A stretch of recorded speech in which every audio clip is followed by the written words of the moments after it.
welcome to the very first keynote segment of our very last day of Unicorn 2021. I'm really happy to have the next speaker with me. She's Sandra, super amazing Sandra, and she's our Global Recruitment Manager, who's currently ensuring that the recruitment team all around the world is future fit, ready to make sure that all of our candidates have the bestest of experience, onboarded super well. And yeah, here we have Sandra with me. Hi, Sandra. Hi there. Thank you, everyone. Looking forward to having a great interactive session today. Hopefully going to share some little tips here and there, and obviously the opportunity for you to ask any questions that you might have as well. So thank you, Sean. All right, great, Sandra. I'll leave you to share with us some of your hottest tips and tricks on acing that interview, whether or not with Unilever or with other organizations. So yeah, Sandra, over to you. Perfect. Thank you, Sean. Okay, just to begin with, guys, what I wanted to do today is to talk about what is the purpose of an interview. Now, most of you might not know this, but an interview is basically a conversation.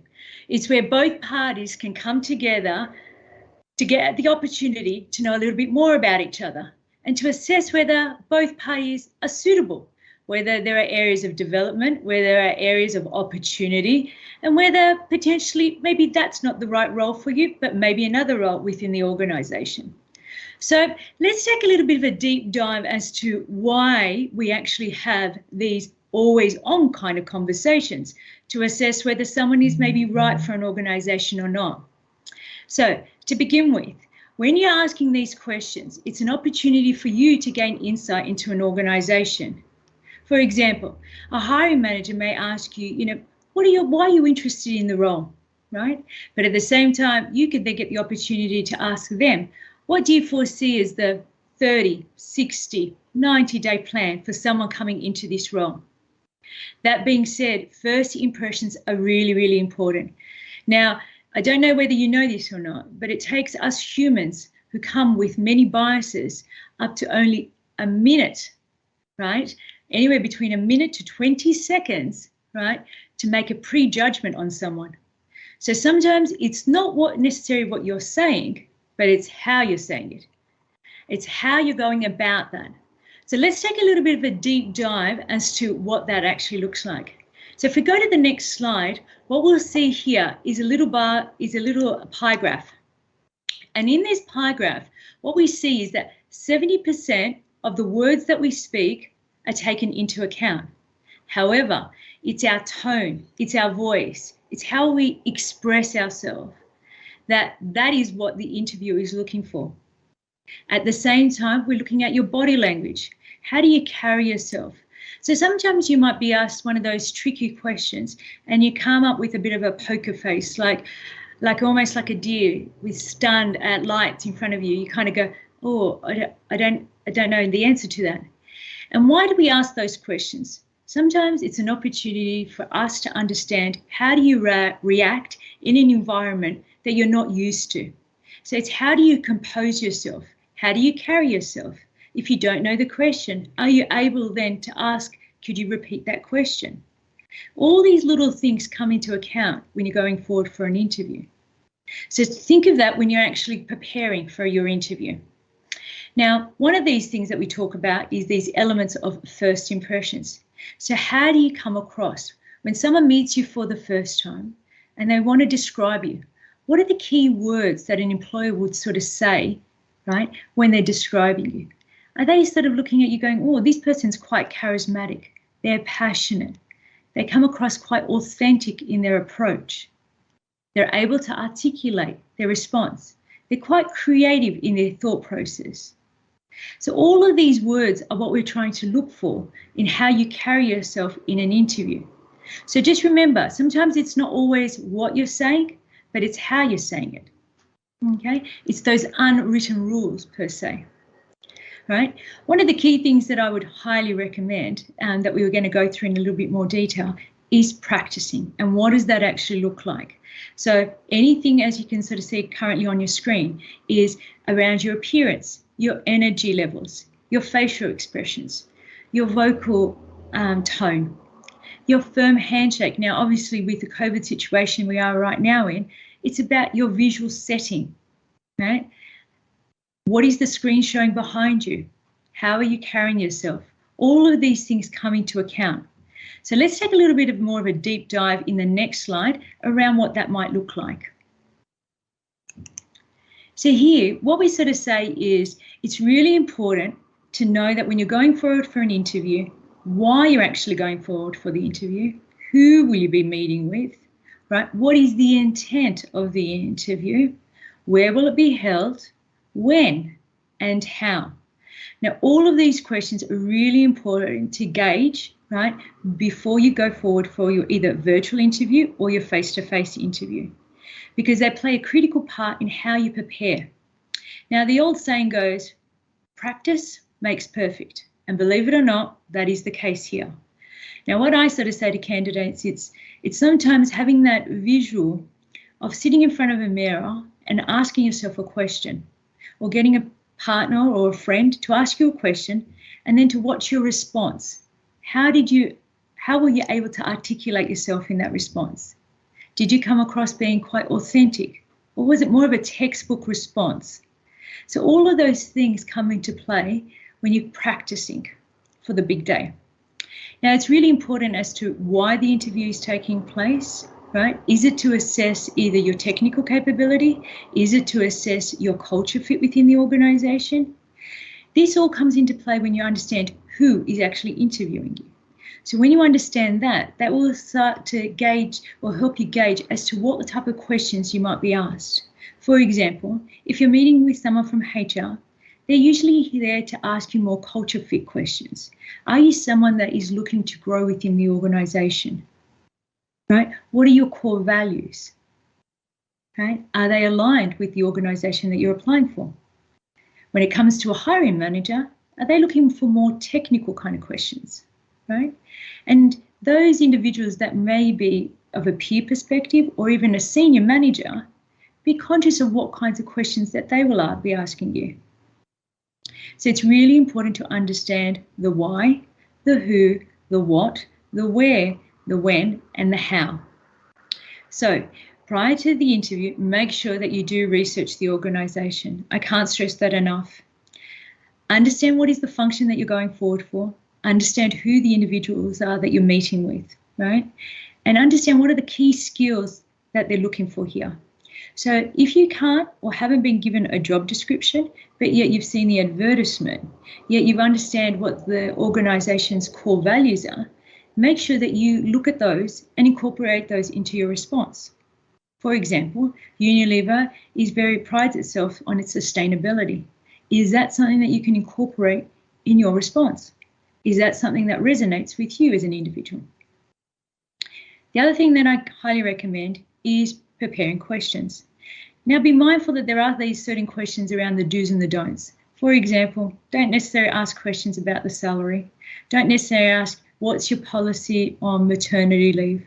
Or what is your policy on, annual leave, right? Those are the things that you can tend to take offline, right? Whereas the opportunity when you're meeting with key stakeholders is to ask real value-rich questions to whether to understand whether this is the right role for you or the right organisation as a whole. Okay? And the most important rule that I always sort of say is know you. Know who you are, know what you stand for, know what your purpose is, right? The more authentic and genuine you are, the easier it is for you to convey that in an interview. So be mindful of that, okay? So if you don't know what your purpose is, right, or if you don't really know what it is that you're actually looking for, but you know what you're good at, make sure you're able to articulate that, okay? And sometimes it might take people a little longer than usual, than others, to find their purpose. So be conscious of that at the same time, right? But like I sort of said, know who you are, be authentic, stay true to who you are at the same time, and make sure that you do practice before you go forward for an interview. So now let's take the next opportunity to look at the key types of interview styles that we do have. And here what we'll see is that when we're looking at interviews and the format that they tend to take, it's usually either a behavioural style or that of a situation. Now, what does that actually mean? A behaviour type of a questions whereby people are using this opportunity to understand your past or predictive behaviour. So this is when you sort of say, can you tell me a time when you may have, or can you give me an example whereby they're known as behavioural-based questions. Now, most common questions fall into the behavioural area. Now, the first and most common behavioural questions are the concepts of whereby you might sort of say, okay, if I was to ask, for example, can you tell me about a time where you may have dealt with a difficult stakeholder? What was like? Okay, and to think about it from that perspective. At the same time, we have situation questions, and they are here to evaluate your problem style, your analytical ability, and your planning. So whereby you might be given a situation whereby someone might ask you, if I was to ask you if you were put in a situation, right, known as a pressure tested question, right, whereby you were dealing with difficult stakeholders, how would you go about doing that, right? And this is where we use the methodology known as the STAR concept. So here in the next slide, what you'll see is that we talk about, remember when we were right at the beginning of the stage and I sort of said it's sometimes not necessarily what you're saying, but it's how you're saying it and how you're deliberating your response. So as much as possible, try and be constructive in your interview process. And what that means is give it a bit of a framework. And that framework that we tend to talk about in HR is known as the STAR concept.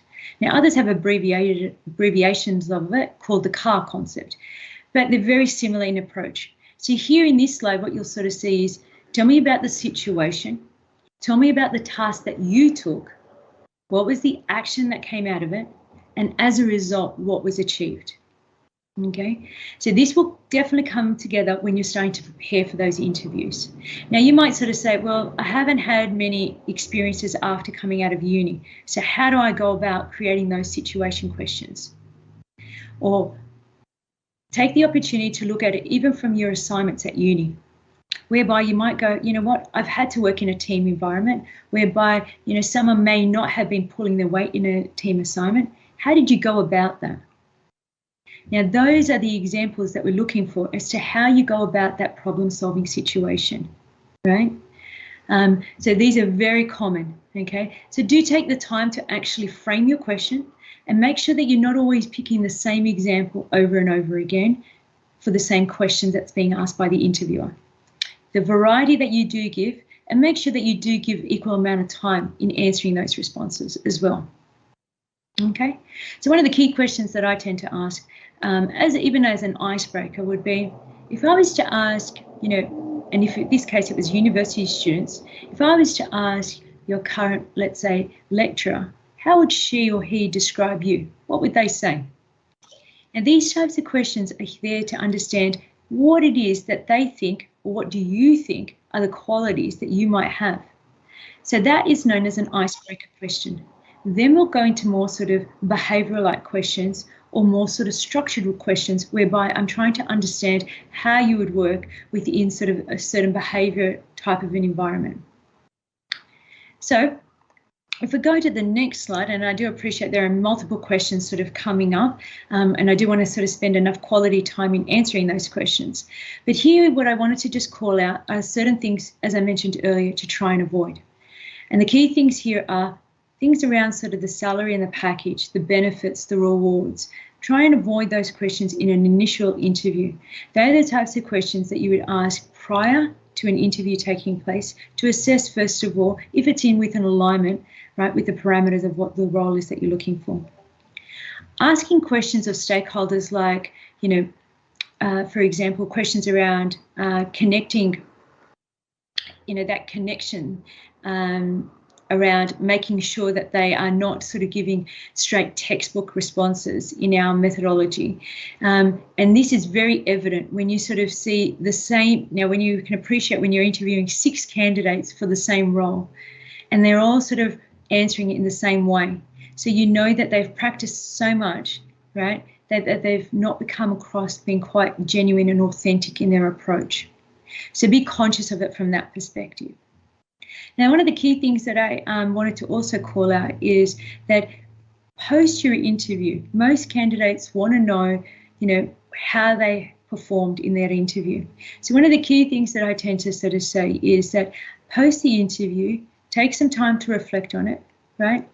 But at the same time, don't beat yourself up if you felt like as though you could have done better next time, right? Because you never know how your peers may have responded as well. But what I would do is take the opportunity then to reply back to the interviewer, to thank them for their time, maybe potentially connect with them on social media, okay? And when I sort of say social media, on the platform being that of LinkedIn, as opposed to, maybe a Twitter or a Facebook account. So don't go ahead and stalk them. But what I would definitely sort of say is take that opportunity just to potentially reach out to them, thank them for their time. If you don't have their email address, then always respond back to the person that organised the interview, because I can guarantee you they will share that with the line managers and the respective parties that interviewed you. So they're the key things that I kind of want just to sort of call out at this point. What I might do is take a pause here, and maybe if I go over to you, Shah, and then maybe we can look at some of the questions that the team might have at this stage. Yeah, definitely. I think we have a lot of questions coming in from platform. I'm going to pick one of my favorites. Okay, perfect. Let's start off with the first question from Joy Tan. Hi Sandra, beyond interviews, I think previously you mentioned about this before. May I ask if it's recommended to send a follow-up email to the recruitment manager after the interview? If so, when would be an appropriate time to send it? Is it right after an interview, or is it a couple of days after, just to check in on the status? Okay, very good questions. So, as you can appreciate, we as humans, we all come with unconscious biases. Okay, so what we've got to be mindful about is that how we convey ourselves and certain customs and cultures. Now, in some customs and cultures, when we receive a resume, we might actually get a photo. Now, what we recommend is what we call blinded sort of CVs, right? So that you don't prejudge an individual if they do have a photo on their resume. So what I would sort of say is there is no necessity to share a photo at that point in time. If, however, at a later stage, the interviewer, or let's say, for example, it was a part of the onboarding process that they did require a photo, then I would suggest that you could do it at that point in time. So, for example, part of the pre-screening checks prior to onboarding is a copy of either a passport or a driver's license. But I wouldn't necessarily go out of my way and share a photo on my resume, is what I would sort of say to that question. Okay. And I think the second part of the question, Shai, correct me if I'm wrong, is more around the response post the interview, and sort of just reaching out to them. So what I would sort of say, a good time tends to be sort of within sort of that 24-hour, 48-hour period, just to take the time to show that you've reflected on the interview and you want to thank the individuals and the parties for, giving you the opportunity, because you've got to appreciate, 6 individuals, when there are senior stakeholders involved, does take a lot out of their time, but it also takes a lot out of your time in preparing. So as I go back to the first slide, it was all about making sure that both parties have a mutual agreement that this is something that they want to take forward further. So I would do it definitely within sort of that 24, 48 hours. I wouldn't necessarily do it as soon as I walked out the door and do it off my mobile phone device. I would take the time to reflect on it and then actually respond that way. So just a little bit of a, FYI, it does happen. People tend to go down the lift, and before you know it, before I've even got back to my desk, I've already got an email thanking me for my time. So just a little bit of an FYI there. And I agree, Sandra. I received a couple of the emails that will come right after the interview. And I'm like, wow, okay. Very, very fast fingers, I see. All right, we'll move on to the next question by Anushri.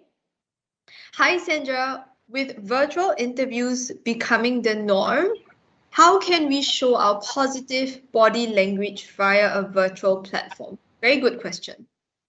Extremely well, very well put. So what I would sort of say is, when earlier on I mentioned practicing in front of a mirror.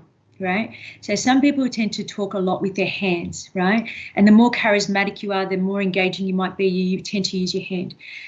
What I would sort of say is it depends on the response or the question that you're being asked. So make sure there's certain things such as the setting, right? So your background, the lighting, are you able to project your voice? Is there much background noise, right? So what is it that you're sort of setting the environment, right, around where you want to present? Okay, so the little things such as, and there are many, many tips around virtual interviews. And I know that one of my colleagues, Eileen, talked earlier on, or late last week, around, how to, look at your LinkedIn profile. Now, LinkedIn is a great social platform that has multiple courses, over 16,000 courses. And one of them is around your virtual interviews and how to prepare for that. So sometimes doing a refresher on those types of courses will help you and set the scene so that when you do go in there, you can ace that interview as well. But little tips and tricks tends to be around how you're sort of setting the environment, okay? So if there is a lot of mess in the background, even if there is, it's a case of just blurring that out. If there's a lot of noise, are you giving yourself enough of, I guess, a justice or an opportunity to project yourself, right? So it's all about those first impressions that really, really do count here. Nice. Completely agree. I have a question from Philip. It's a little bit off topic, Sandra, but I hope you're ready for this. So hi, Sandra. Is there any particular way to stand out in an interview when applying for a position that you have great interest in, but may not be relevant to your major or whatever that you're studying in school? What would you say to this? First of all, I would sort of say this is the way of the future. Okay, so what do I mean by that is that sometimes when you go forward for an interview and you might be thinking you're going in for, let's say hypothetically, a finance role. Okay, now you might be going in for a finance role, but there's something that the way that you presented in that interview, and it might be, for example, your ability to articulate the numbers, right, to a non-finance person. Okay, now that is a natural gift, right? And how you fine-tune that, right? That people might go, you know what, I don't think, Shah might be right for this role, but she might be right for another role. So there are those occasions whereby you do get interviewed and it might not necessarily be the right role at that point in time, but it could be a future role or another role that the organisation might be recruiting for. So I guess to your point, how do you stand out? Do you remember the key thing that I sort of said, be genuine to yourself and be authentic? When you're able to do that, right, and your true self shines out, then that's when people start to go, you know what, there's something there that I see that I can sort of help mold and create and craft, right, with the right sort of training and learning material for this person to actually shine in that environment. So to give you an example, even someone like myself who has completing an accounting and law degree, how did I end up in HR? Right? I've also done a master's in marketing. So it's a case of not necessarily it's what you studied per se, right? But it's more about the skills that you learn, right? So accounting, finance are sometimes known as the fundamentals. Marketing is the ability to convey, right, either a concept, right? And it's about how you're able to communicate that concept, right?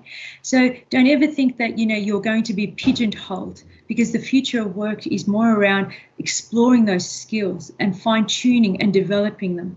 And it might not necessarily be a horizontal or a vertical skill, right?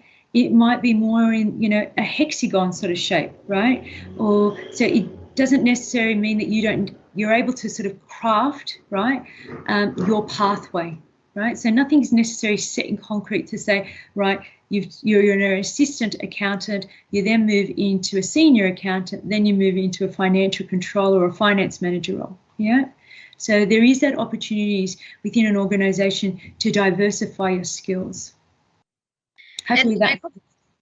I completely agree, Sandra. I think one of our main campaigns that we did a couple of years back was that you are more than your job title. And I think that campaign really speaks for itself with the fact that we hire talents from various backgrounds, whether or not they want to go into finance but studying marketing, or they want to go into marketing studying finance. And back when I was a student, obviously I was terrified in terms of, hey, look, I'm studying sociology. Is HR something that I could stand out in, especially if there are students studying HR? So completely understand where the questions come from, and I hope that we've really answered it pretty well. Good question. Let's move on to a question from Kai Sin. Hi Sandra, thanks for sharing. Would like to ask about your most memorable interview with a candidate. Oh, either for good or bad reasons. What was done by the candidate that made it so memorable? That's a very good question. Very good question. Very good. Most memorable. I think well, there are so many, but I think maybe one of the ones that I think I was actually taken by surprise was when at the time I was recruiting for finance. Middle, if I could sort of say, it was an entry level within sort of the 3 to 5 years experience. And the individual that I interviewed disclosed in the interview that they were actually slightly autistic. And this was quite unique because from someone, at the time when you're looking at numbers and, how you go about sort of checking your numbers, when someone is autistic, sometimes they might read the numbers the wrong way around. So one of the questions I asked the individual was, how do you ensure that the material, or let's say the work that you deliver upon, right, is at a level whereby you feel like as though that it is in accordance with someone who might not necessarily be dyslexic. And the way that they responded was to sort of say, look, first of all, I acknowledge my disability and how I go about it. And they actually showed me the approach that they do for a double checking of their audit. Now, it was the speed at which they did it that you kind of go, oh, okay. So it's not necessary that, and I go back to that understanding who you are, and the fact that this individual disclosed that and was able to articulate in a way that showed, hey, you know what, I might come with this sort of, inherited, let's say, disability, but I'm aware of it and I can build upon it. And, within the world of Unilever, it's not necessarily a case whereby someone might, deliver the work and not have it sort of, proofread and double checked per se. But it was really good to see from this particular example that this individual was able to sort of share that, right? And that person actually got hired. Right. And it was a great way to sort of indicate that, you might come with preconceived ideas around what you might be looking for. But when that person walks through the door and is able to articulate who they are and what they stand for, then there's sometimes that little bit of a spark that you go, I didn't even think about that in that way. Right. Because we always come with these biases, as I mentioned. Right. And unfortunately, sometimes it's a little bit hard not to sort of go in there with these preconceived ideas. So you've got to constantly say to yourself, be true in the moment, stay in the moment, and give the candidate the opportunity to shine. Yeah. So sometimes you might forget that, hiring managers might sometimes forget that because they're in a rush to find the right person right then and there. So it's about, I go back to the point around, if you know who you are and you're able to practice, right, and showcase who you are, then that tends to leave more of a lasting impression. Yeah. So that was just maybe one example whereby I've got to sort of say it's sort of carried with me. I'm going to sort of say for over 20 years now, in that it was something that I was a bit sort of, taken back by because no one had acknowledged that before. And the way that they had, I go back to that STAR methodology whereby they gave me the situation, they taught me through the tasks, the action that they did, and as a result, this is how they overcome it, right? To ensure that the information that they deliver upon, is within the benchmark that is required. So hopefully that gave you an example from that. Very nice example, Sandra. I'm going to pick one question here from Sharon. Hi, Sandra. If I do not know who will be interviewing me, how do I prepare myself? And I think there's a lot of questions that candidates come with if they don't necessarily know who their panel interviewers are or their interviewers, but they also want to be very, very well prepared. So what would you suggest in this situation?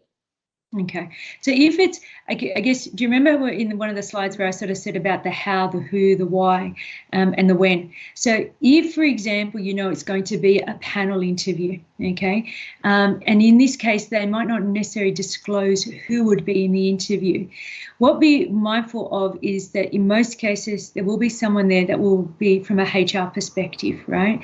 So rest assured that there should be a HR person that is potentially more than likely going to be looking around the culture fit for the organisation, right? Now, most line managers are also looking for that, but it's something that's probably more heavier weighted upon within the HR environment. Now, when it is more of a panel interview, it tends to be sort of maybe spread, right? In that it's the technical component and maybe the stakeholders that this person may be engaging with, right? So let's say, for example, if I use the same sort of analogy that it's in finance, right? So if it's a finance role and if it is a panel interview, you might find that you might have someone from sales, right, that this role strongly works with, or business partners. So once again, it's around maybe looking at the sales numbers and being able to articulate the numbers, right, to someone who is a non-finance individual, or it could be potentially someone from marketing. How are you able to articulate the numbers to a non-finance person? So usually in a panel interview, it's to understand how you interact with multiple stakeholders. But if it is more of a one-on-one, or if it's, we highly recommend that it's always, that it's a paired interview, not necessarily a one-on-one interview, yeah? Because what you don't want to do is that when you go in for that interview, it's the opportunity for both parties to walk away and then to have that sort of deliberation as to what it is that they take away from that interview, okay? So, but the most common thing is that if you do go forward for an interview, just to ask what is the style of the interview, and if it is a panel interview, then that usually gives you an indication around, it will be more than likely the stakeholders that this role will interact with. Yeah, good. No, very good advice. I think if I could just add on, maybe one of the things that will be good if you're not entirely sure who you're interviewing with, you could definitely ask the recruiter.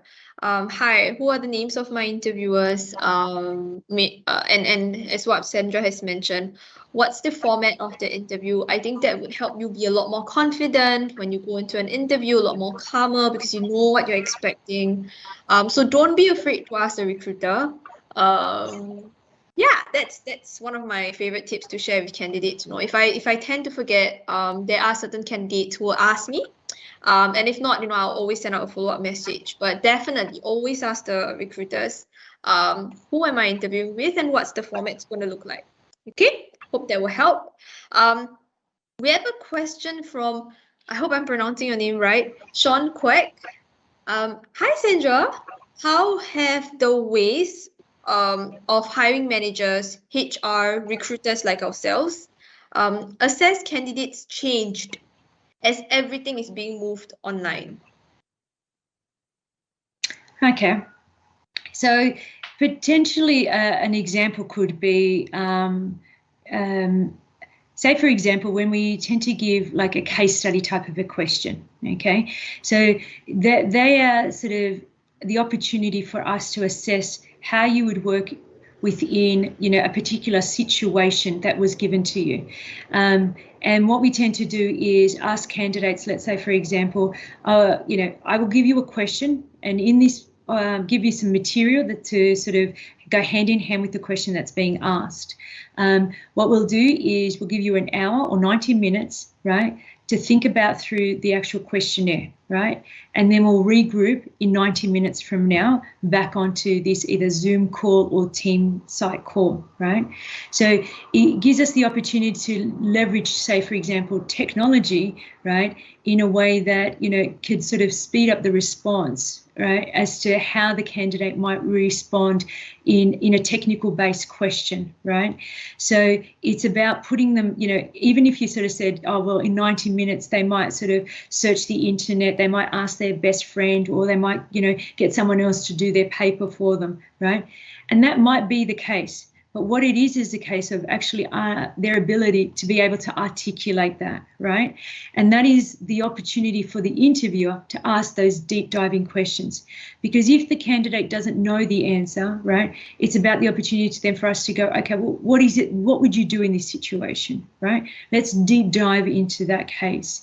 So the use of technology has been a bit more of an unlock, if I'm honest with you, right? It does mean that, you know, you need to be more conscious of your social or your, I guess, your presence, right? Because it is a lot more intimate, right? Because you're letting them into your world, right? And that's why I sort of say be conscious of that environment. You know, what is around you?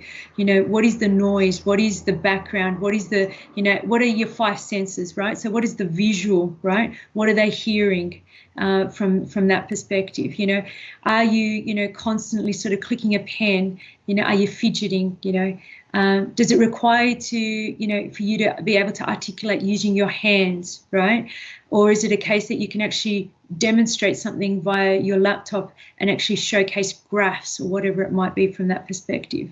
So technology does play a part, and it's something just to be aware of is probably going to become more and more of a case when you're, you know, when we talk about the world is becoming a place where there are unlimited boundaries or barriers, sorry, whereby, you know, you might be based in Singapore, but you might be applying for a job based in Bangalore, or you could be based, you know, in Australia and you're applying for a role that's based in the UK. Yeah. So it's that opportunity that, you know, that we sort of see as a big unlock with technology from that perspective. I agree. And from a perspective of technology, there's actually a couple of questions in relation to how do you perform in a digital interview via HireView or other platforms out there. And for those of you who are wondering, we'll have a session dedicated to answering those questions at 4 p.m. today. So please tune in back here at 4 p.m. just so we'll be able to address some of your questions. Yeah. For Sandra, I do have one question for yourself in relation to situational questions.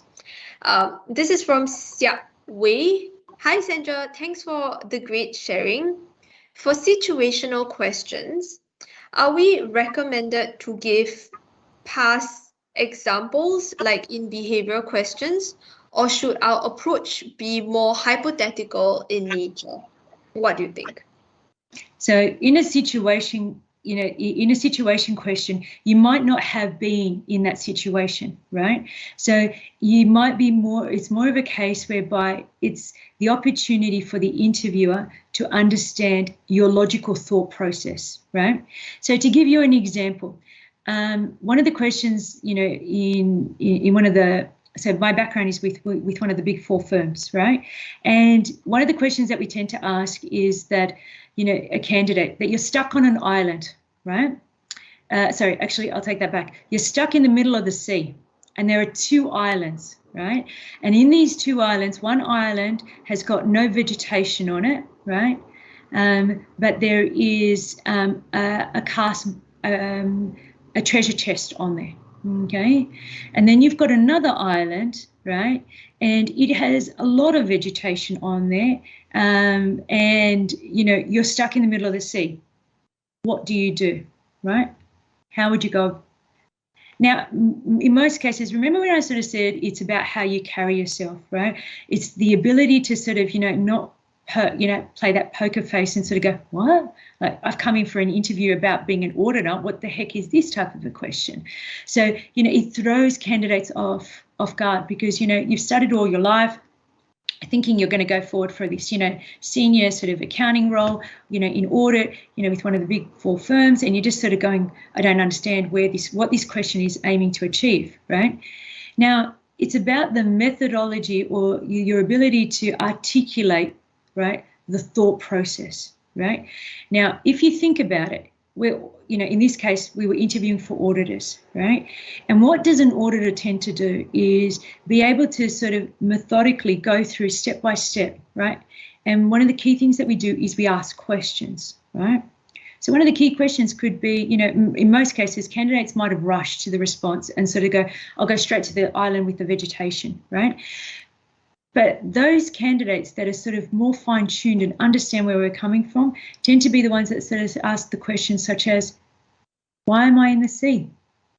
Right? How far away are the two islands from each other? Right? Am I on an electric boat or do I have to row there? So it's about the thought process, right? It's about understanding how their mind is working to assess which island, right, is more where they're meant to be, right? So it's not necessarily whether you pick island A or island B, but it's about how you go about that journey. So in a situation question, it's that hypothetical, right? Whereas the behavioural tends to be more around, something that you may personally have experienced, right? But a situation is putting you in an environment where you might not have been in before, and to understand what would you do in this circumstance. Hopefully that answers your question? I think it does. Very well answered. But yeah, just a tip for the students that are tuning in. You are going to meet a lot of interviewers that will ask you questions which will definitely throw you off. And a lot of the main reason why we do that, or the main reason why they do that, is to really understand the thought process, as what Sandra has mentioned. So sometimes it might really throw you off, it might shake you a little bit, it might intimidate you a little bit. But take a pause, take a step back, let the interviewer know you need about a couple of minutes to think about it, and go ahead. I don't think in this situation there's right or wrong answers. So yeah, all the best. We're down to about 4 minutes left, Sandra. We'll have one final question from one lucky participant. Let's ask you something a little bit more interesting, yeah? Okay, we have one from Kai Yi, since you're a recruiter. I think this is the best question dedicated for you. Hi, Sandra. Is there any common questions that interviewers usually ask their interviewees? What do you think? It's a very good question. I think the most common question that we always tend to ask is, why do you think you're suitable for this particular role? Yeah. Okay, because the reason why we ask that is, in a way, it tends to be more of an icebreaker, right? And it tends to give us the opportunity to understand where the candidate is coming from. And do you remember when I sort of said, you got to remember that an interviewer, just like a candidate, we're all humans, right? We all breathe air, we all eat, we need water to survive, right? It's a case of having that always honest, genuine conversation, right? So when a candidate opens up, right, because you're trying to settle them, right, in a way that there is those butterflies that are, building up, and they're nervous because it could be their first time, right? We all there's some element of nervousness, right? It doesn't matter how many times you go forward for an interview, because you are performing, right? And it's sometimes not our natural behavior to talk about ourselves, right? We tend to let, the work that we do be credit, right? Or show credit as to why we're right for the role, right? For example, I've aced my exam, so you should give me the job, right? But sometimes it's not that case. It's more of a case of understanding the full package, right? It's not around just your academic results, right? But it's trying to understand why do you think that you might be right for this organization, and vice versa. You might sort of rephrase that question in another way. You might sort of say, having now known me for the last 45 minutes, is there anything that you think that, after hearing my skills and what I can bring to the table, that you feel like as though you'd like to know a little bit more about me in alignment with this role, right? So it's giving the interviewer the opportunity at the same time, right? So it's a give-take relationship, because what you don't want to do is invest all this time in an interview and then get onboarded and then to realize, maybe this isn't the right role for me. Right. So sometimes doing that pre-work, will help both parties, right, in the long run. Yeah. And there's nothing wrong, by all means, getting through, your first year and going, maybe this isn't right for me, but the organization might be right. And that's when you have deeper conversations, because don't get me wrong, you still have interviews even when you are in the organization. Okay. So don't ever think that your interviews will stop once you land your first job, right? So interviewing is going to be a natural part, and treat it more like a conversation, yeah, is probably my final tip to you, to sort of say, have those conversations, and and like I sort of said, practice does make perfect, unfortunately. So you might not nail the first one, right? But you might, it might be after the fourth one, right? But don't beat yourself up about it. It is probably one of the key things that I would sort of say. Sometimes, the powers to be and luck wasn't involved here, that maybe next time it will be the right one for you. Oh, that's such a nice way of closing the final question, Sandra.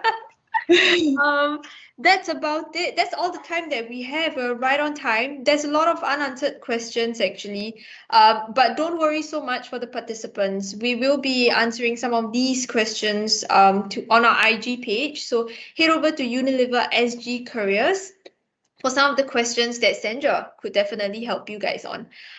So yeah, thank you so much, Sandra, for being and making some time for us. Thank you. Thank you, guys. Take care. Bye. Best of. Bye.